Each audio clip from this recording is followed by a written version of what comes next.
A very good evening to you, Mr. Deen. Thank you so much for joining us. What could possibly have been the strongest reason yet for the United States playing hardball on the Iran nuclear deal? Thanks for having me. I think the biggest reason for the Iranian, or the U.S. hardball or the U.S. entrenchment of its antagonistic stance is actually two things. One is the pro-Israeli lobby within the U.S., which has filtered into the U.S. government. John Bolton, for example, key security advisor to Trump, is an ardent supporter of Israel.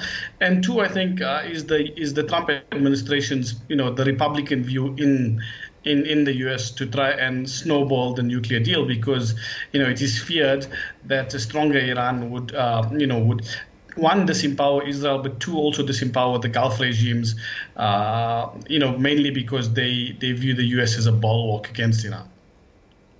Considering that so many threats, vicious threats that is, have been made against whosoever turns against the U.S. word, can Iran afford to divorce the United States? Or rather, should I say, can Europe afford to divorce the United States?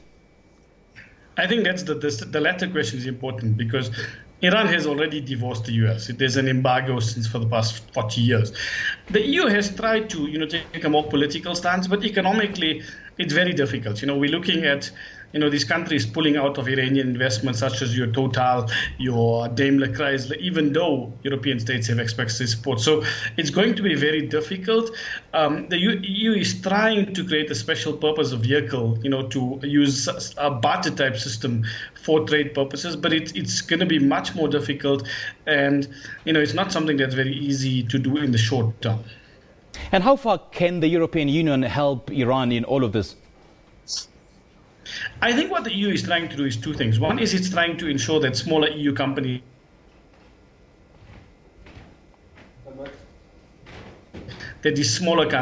companies operate and fill this.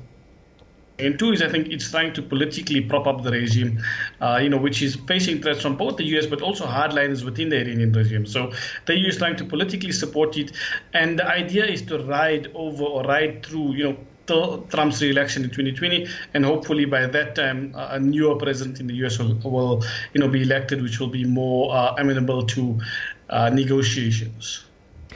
Mr. Deen, considering that no EU country has come forward as a potential host of the special purpose vehicle that would act as a kind of clearinghouse, delaying the plans, are they perhaps scared of a possible Washington backlash?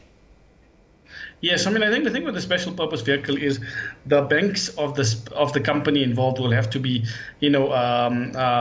basically in keeping with the special purpose vehicle. So that will fall foul of the U.S. secondary unilateral sanctions.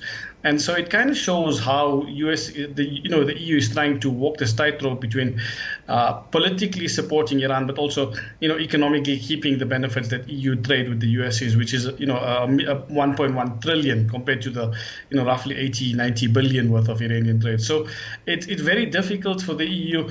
And, that's why the bloc has been trying to, at every stand, trying to put more emphasis on politically backing the Iranian regime in an attempt to try and get the regime to still continue, being part of the deal. And how does the Middle East political dynamics help shape U.S. bullying pressure to force the EU into a tight corner? I think two things. One is the position of Israel. But two, and more significantly in latter years, is actually the resurgence of the Gulf. There's more antagonistic view that Saudi Arabia has taken under King Salman and Crown Prince Mohammed bin Salman.